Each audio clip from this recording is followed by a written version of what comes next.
proceeding through my career journey there, I was the first member of a team called Madness and Mayhem. Madness and Mayhem. Yeah. All Interesting right. team name, right? The idea of that team was to be pulled away from the operational tempo and flow of the company. You know, we were the subject matter experts and the technical experts in multiple different domains. None of us on the team were directly the same as any of the others. And our job was to collectively deliver the MVP products for new and emerging technologies to kind of create the test bed for the next iteration of product and service deliveries to our customers there. So it's kind of an interesting team with a really fast tempo. We'd be given 3 weeks to 6 weeks to deliver something that might take 6 months to 9 months for an engineering effort. The confined timeline kind of gives you a completely different engineering problem to solve, and bringing the context of, you know, threat understanding and security understanding to that is essential, because you don't have time to pause for context, right? You have to just execute from day one.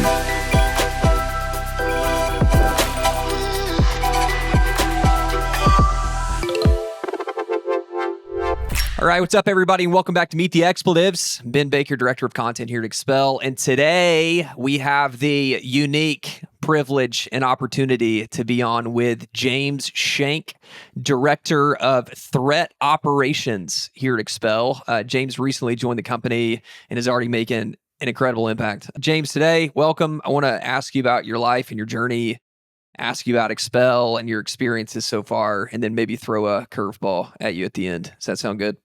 Sounds good, Ben. Let's go. All right, let's do it. All Happy right. to be here. Yeah, for sure.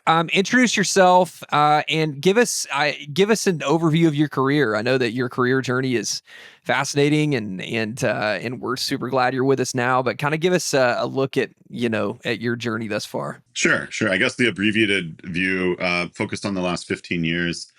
Prior to those 15 years, I was in director of IT roles, director of telecommunication roles. Had some side consulting, doing systems administration, security administration, and network administration. But about 15 years ago, I kind of entered security as the main thread of my career journey, and that introduction was joining Team Cymru. Team Cymru is a signals intelligence based global threat research and threat intelligence company. There, I occupied several different roles over my 13-year career there. Some of those were direct technical SMEs on different systems and different data sets. I was in charge of the SME on their most important, most prominent data sets, and ran the engineering team that handled all of the most important data sets that were processed within that. So from a signals intelligence perspective, it's all about data and then pulling signal out of that data, and not unlike what we do here a little bit. But proceeding through my career journey there, I was the first member of a team called Madness and Mayhem. Madness and Mayhem. Yeah. All Interesting right. team name, right? So the idea of that team was to be pulled away from the operational tempo and flow of the company, where, you know, we were the subject matter experts and the technical experts in multiple different domains. None of us on the team were directly the same as any of the others, and our job was to collectively deliver the MVP client products for new and emerging technologies to kind of create the test bed for the next iteration of product and service deliveries to our customers there. So it's kind of an interesting team with a really fast tempo. You know, we'd be given like 3 weeks to 6 weeks to deliver something that might take 6 months to 9 months for an engineering effort. So the confined timeline kind of gives you a completely different engineering problem to solve, and bringing the context of threat understanding and security understanding to that is essential, because you don't have time to pause for context, right? You have to just execute from day one. But then moving from that, I moved into a chief architect role, and at the same time held a second position of senior security evangelist within Team Cymru. So I like to joke with people and say that I was the nerd that could talk to people, right? No. It's a great skill set to have. So that's great. And then after bouncing around Team Cymru, I kind of got to the point where I didn't see my next step being within the company, and moved on to SpyCloud. And SpyCloud's a leader in identity-based threat intelligence, where the data there is collected from breach data and pulled together to be cleaned, normalized, and presented for defensive context to companies subscribing to that threat intelligence data set. There, I was in charge of the data and analytic product strategy, which was a bit of a pivot for me. Glad that I did it, and I did have fun there. I still have a lot of friends there.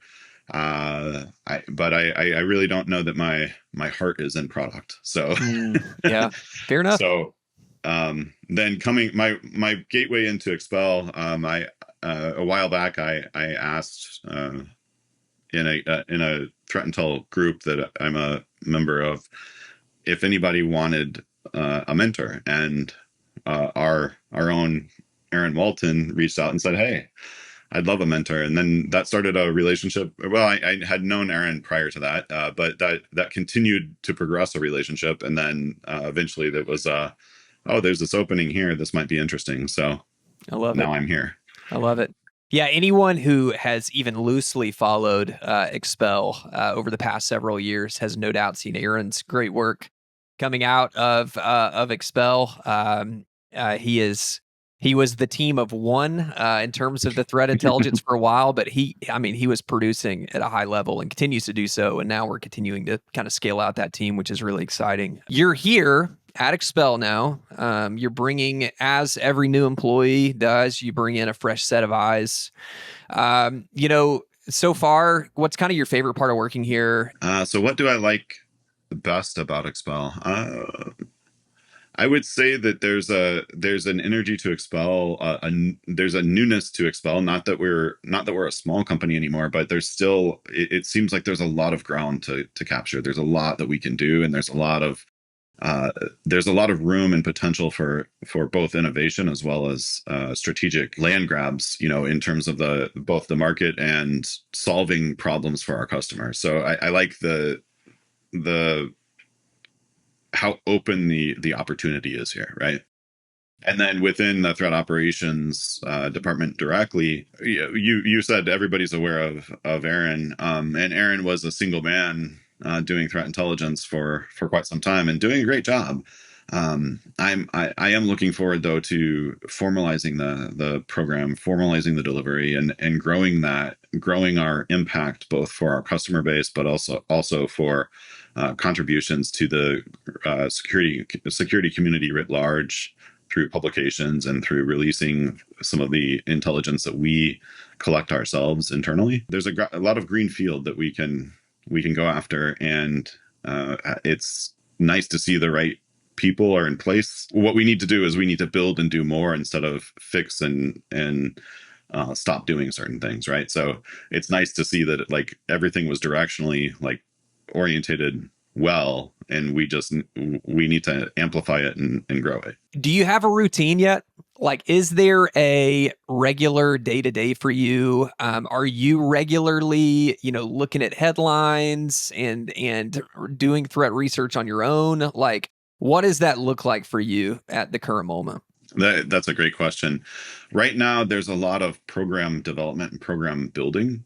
And given that we just crossed a quarter boundary, there's some things getting kicked off. So I would say that we are early in the program development phase. So we haven't reached the normalized sort of routine yet. So I don't know that I would say that there's a normal, but I will say that regardless of my position, just the characteristics that I bring to the table every day, I'm reviewing security information constantly. I'm in multiple groups, reading through those multiple groups on a daily basis. Probably too much signal rather than not enough is my problem. And there's a need to be able to both stay current with things as well as prune out the signal from the noise, which is a very common task in all security jobs is getting to that signal that's hidden within the noise. But uh, th- it takes a constant effort to stay at the forefront of what's happening in the world, both from a geopolitical perspective as well as a security perspective, a threat perspective, and even a vulnerability and emerging sort of development of a situation or emerging threat perspective. So it's constant work.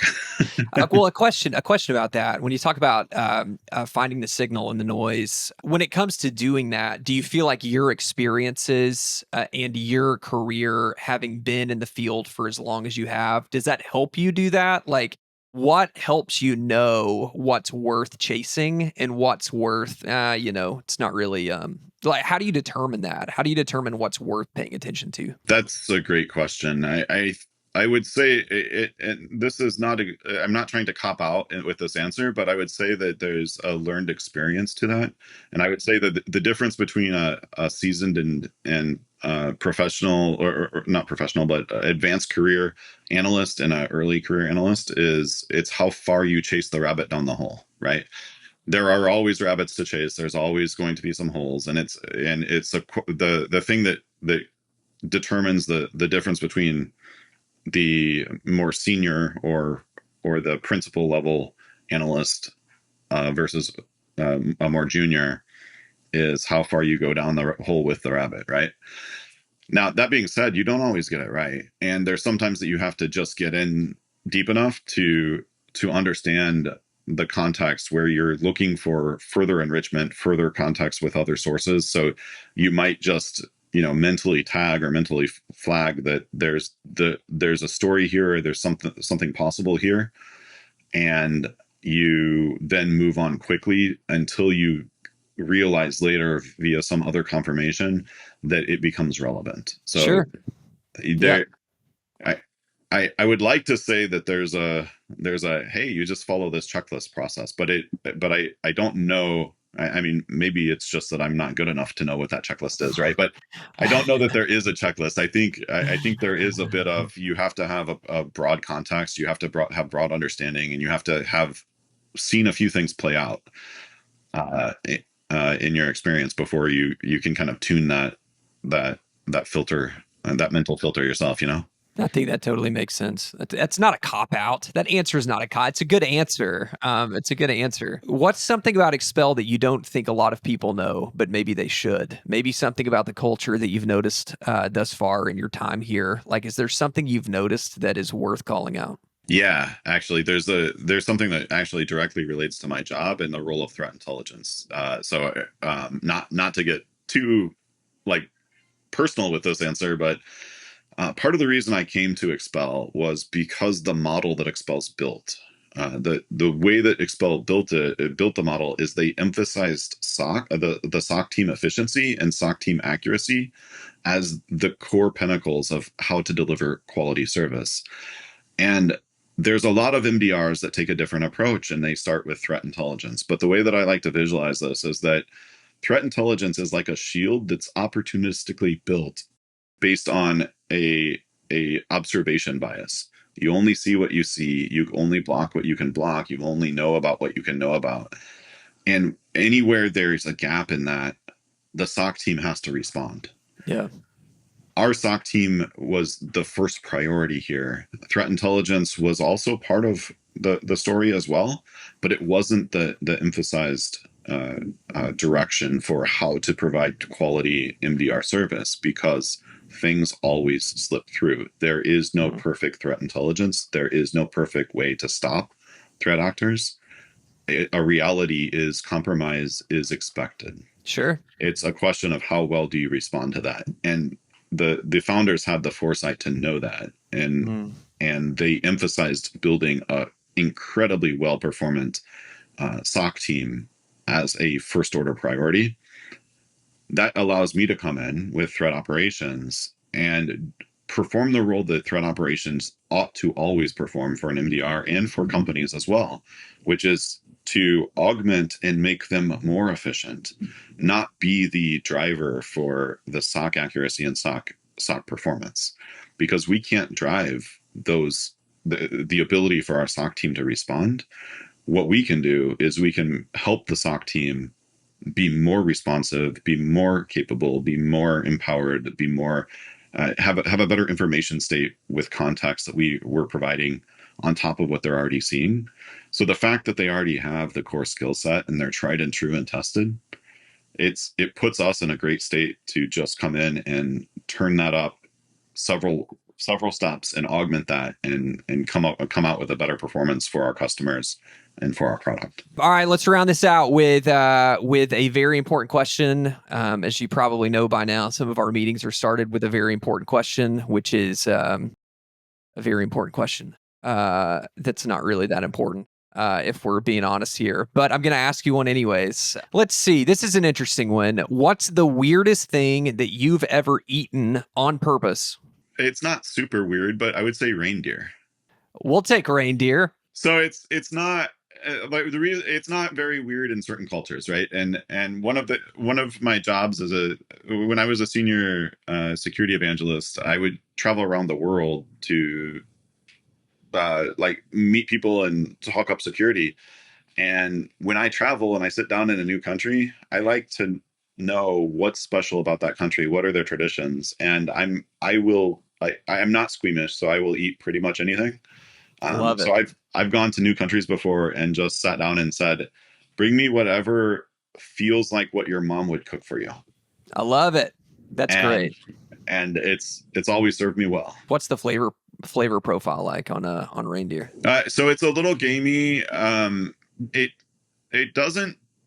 I guess I would say it tastes, in my opinion, it tastes kind of halfway between beef and deer. If you've ever eaten deer, right?